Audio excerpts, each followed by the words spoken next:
আসসালামু আলাইকুম। আশা করি সবাই অনেক অনেক ভালো আছো, সুস্থ আছো। তো আজকে কৃষি গুচ্ছের প্রথম অটো মাইগ্রেশন এবং হচ্ছে অপেক্ষমান তালিকা থেকে ভর্তির তালিকা প্রকাশ করেছে। তো এখন আমাদের আসলে করণীয়টা কি সেই বিষয় নিয়ে কথা বলবো এবং সেই সাথে সাথে এবছর যে অপেক্ষমান তালিকা থেকে ভর্তি সেটা কেমন হতে পারে সেটা নিয়ে একটা তোমাদের আইডিয়া দিব। প্রথমত বলে নিই যে যারা অটো মাইগ্রেশন হয়েছে তাদের আসলে করণীয় কি। তো তোমরা যারা হচ্ছে মেরিট পজিশনে ছিলা এবং ম্যাক্সিমাম যারা টাকা মানে যারা হচ্ছে পেমেন্ট করেছিল তাদের হচ্ছে আজকে অটো মাইগ্রেশন হয়েছে।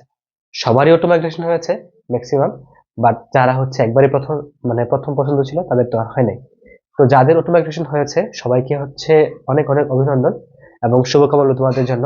এটাই শুধুমাত্র যে মানে তোমাদের শেষ মাইগ্রেশন এরকমটা না, এরকম আরো 4 থেকে 5টা বা আরো বেশি 6-7টা হচ্ছে মাইগ্রেশন হবে। ঠিক আছে, তো যারা এখন পর্যন্ত হচ্ছে তোমার কাঙ্ক্ষিত সাবজেক্ট পাও নাই, তোমরা হচ্ছে অটো মাইগ্রেশন অন রাখবা। তো অটো মাইগ্রেশন হচ্ছে পুরোটাই স্বয়ংক্রিয়ভাবে অন করা আছে। যদি তুমি অফ করতে চাও তাহলে সেক্ষেত্রে তুমি জাস্ট অফ করতে পারবা, বাট বি কেয়ারফুল, অফ না করে ভালো। কারণ তোমার সব মানে সর্বশেষে কোন সাবজেক্ট আসবে সেটা তুমি নিজেও জানো না, আমিও জানি না, যারা হচ্ছে কর্তৃপক্ষ তারাও জানে না। কারণ এটা শুধুমাত্র ডিপেন্ড করবে এই বছর কতগুলো শিক্ষার্থী ভর্তি হচ্ছে আসলে। তো এখন এই অটো মাইগ্রেশন নিয়ে আমি বললাম যে তোমাদের আর কিছু করতে হবে না, তোমাদের হচ্ছে চলতে থাকুক অটো মাইগ্রেশন। ঠিক আছে, তৃতীয় ধাপের পরে ভর্তি প্রক্রিয়া আছে, সেটা just সম্পন্ন করবা। তারপর হচ্ছে অপেক্ষমান তালিকা থেকে হচ্ছে যারা এবার স্থান পেয়েছো, এখন এবার এই বছর মানে এখন পর্যন্ত আমার আপডেট অনুযায়ী প্রায় 750-র মতো শিক্ষার্থী যারা অপেক্ষমান তালিকায় ছিল তারা হচ্ছে স্থান পেয়েছো। এটা হচ্ছে বিগত বছরের তুলনায় অনেক অনেক অনেক বেশি। বিগত বছরগুলোতে এত এত দূর পর্যন্ত কখনো যায় নাই। সর্বোচ্চ 100, 200, 222, ঠিক আছে, বা 300 পর্যন্ত গিয়েছে, এই পর্যন্ত যায় নাই। তাহলে বুঝতে পারছো যারা অপেক্ষমান তালিকায় আছো তাদের জন্য এই বছর একটা বিরাট সুযোগ রয়েছে আসলে কৃষি করছে। এখন আসো কয়েকটা বিষয় নিয়ে কথা বলি। এই বিষয়গুলো খুব বেশি ইম্পর্টেন্ট এবং তোমাদের মাথায় রাখতে হবে। পাশাপাশি আহ একবারে ভর্তির আগ পর্যন্ত এই কয়েকটা জিনিস তোমাদের মানে অবশ্যই অবশ্যই পালন করতে হবে। প্রথমত হচ্ছে যে পেমেন্ট। ঠিক আছে, পেমেন্ট তো আগামীকাল থেকে 4 তারিখ পর্যন্ত হচ্ছে পেমেন্ট করা যাবে। সো এই পেমেন্ট যারা করবে না তারা কিন্তু এই পুরো সিস্টেম থেকে বাতিল হয়ে যাবে। বুঝতে পারছো? তো সুন্দর, তোমরা সুন্দর করে পেমেন্ট করবা। পেমেন্ট কিভাবে করতে হয় সেটা একটা ভিডিও আছে আমার, আমি কমেন্টসে দিয়ে দিব বা রিপ্লাই সেকশনে দিয়ে দিব, ডিটেলসে দিয়ে দিব। তোমরা সেখানে হচ্ছে যে ভিডিওটা দেখে নিবা, সবাই দেখে নিবা।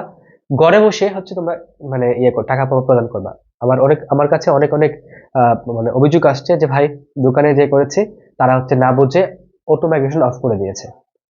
এটা করলে তাহলে দেখো তুমি নিজের পায়ে নিজে কোড়াল মারলা। তাহলে তুমি কি করবা, তুমি ঘরে বসে সুন্দর করে নিজে নিজেই তোমার যে ডিবিএল, রকেট অথবা তোমার কার্ডে টাকা ভরবা, 11,000 টাকা ভরবা, 10,000 টাকা, বাকিটুকু তুমি পর তুলে নেবা।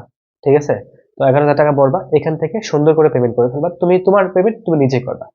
পেমেন্টের পরবর্তীতে আরেকটা বিষয় সেটা হচ্ছে পেমেন্ট স্লিপ।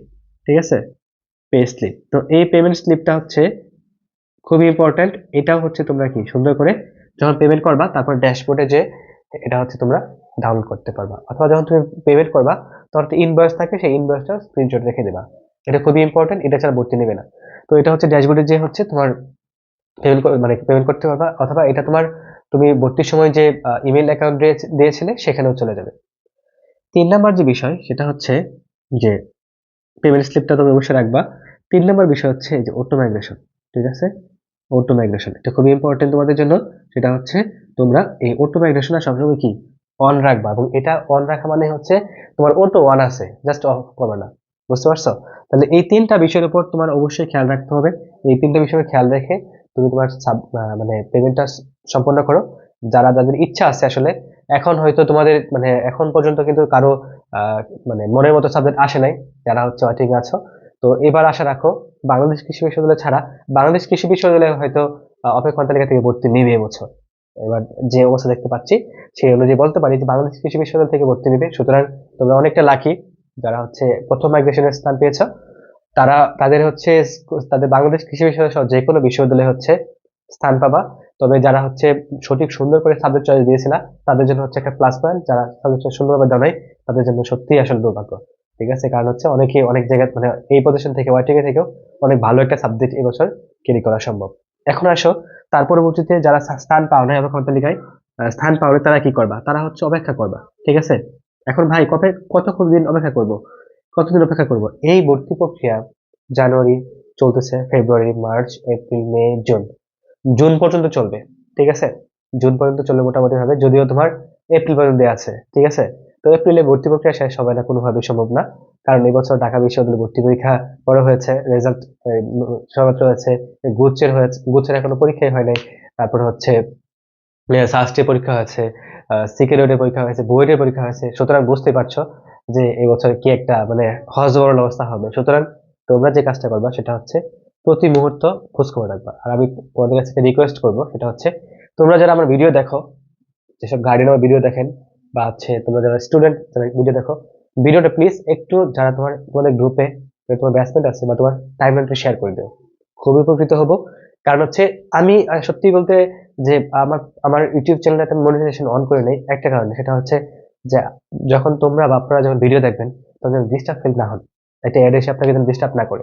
কিন্তু আপনাদের কাছ থেকে এটাও চাইবো যেন একটু কমেন্টসে একটু কমেন্টস মানে একটু শেয়ার করে দিন ভিডিওটা, বা আপনার যে বন্ধু বান্ধব আছে তাদের কাছে একটু পৌঁছে দিন, যাতে করে সবাই উপকৃত হয়। এবং আমার পরবর্তী ভিডিও থাকবে খুবই ইম্পর্টেন্ট, সেটা হচ্ছে যে জেনারেল বিশ্ববিদ্যালয় এবং কৃষি বিশ্ববিদ্যালয়ের মধ্যে পার্থক্য, এবং জেনারেল বিশ্ববিদ্যালয়ের সাবজেক্টগুলো রয়েছে সেগুলো, এবং কৃষি বিশ্ববিদ্যালয়ের যে সাবজেক্টগুলো রয়েছে সেগুলোর মধ্যে পার্থক্য। সুন্দর একটা ভিডিও দেবো, ইনফরমেশন কালেক্ট করছি। আশা করি সেই ভিডিওটা সবার জন্য খুবই খুবই হেল্পফুল হবে। সবাই ভালো থাকেন, সুস্থ থাকেন, দেখা হবে অন্য কোনো ভিডিওতে। আল্লাহ হাফেজ।